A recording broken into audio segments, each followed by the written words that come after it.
Hi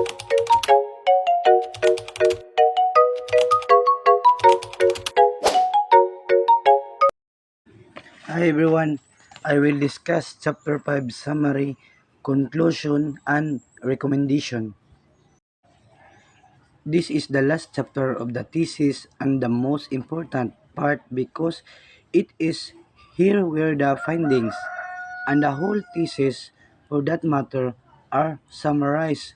Generalization in the form of the conclusion are made, and the recommendation for the solution of problem discovered in the study are addressing to those concerned.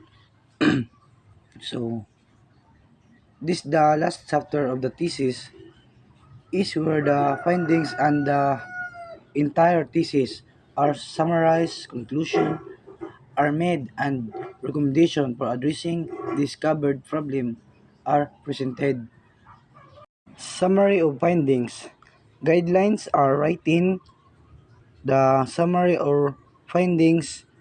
The following should be the characteristics of the summary of findings.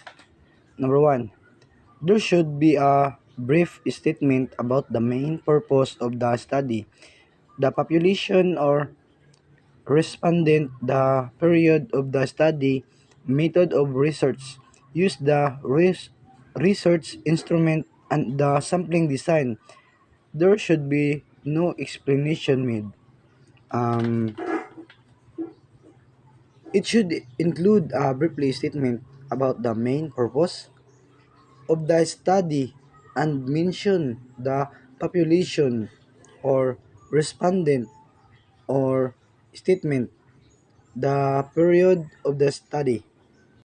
For example, using the hypothetical study of teaching science in a high school of province.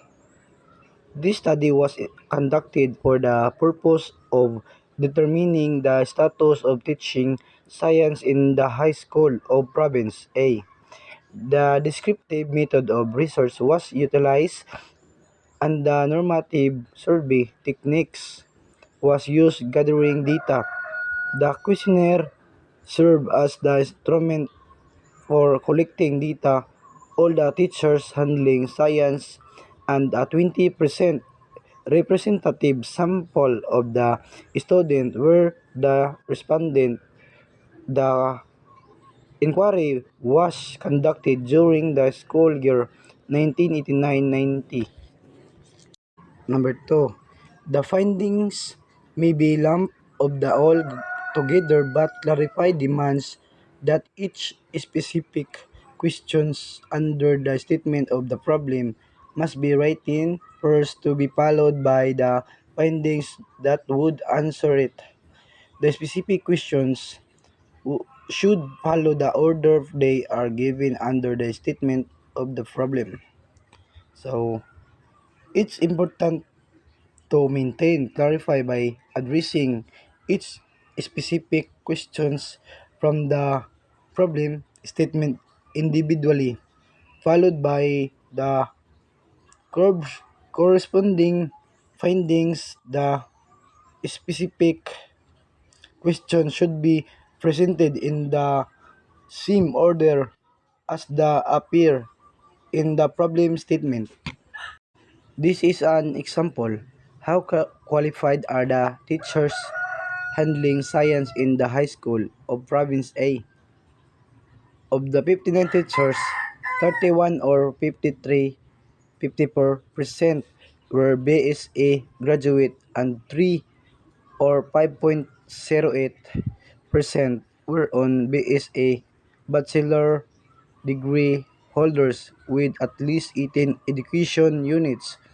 Less than half of all the teachers, only 27 or 45.76% were science major and the majority 32 or 54.24% were non-science major. Number 3. The findings should be textual generalizations, that is a summary of important data consisting of text and numbers. Every statement of fact should consist of words, numbers, or statistical measures woven into a meaningful statement. No education, nor inference, nor interpretation should be made, otherwise it will only be duplicated in the conclusion.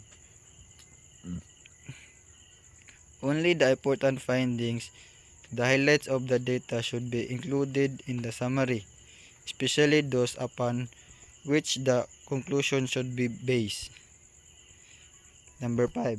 Findings are not explained nor elaborated upon anymore. They should be stated as concisely as possible. Number 6.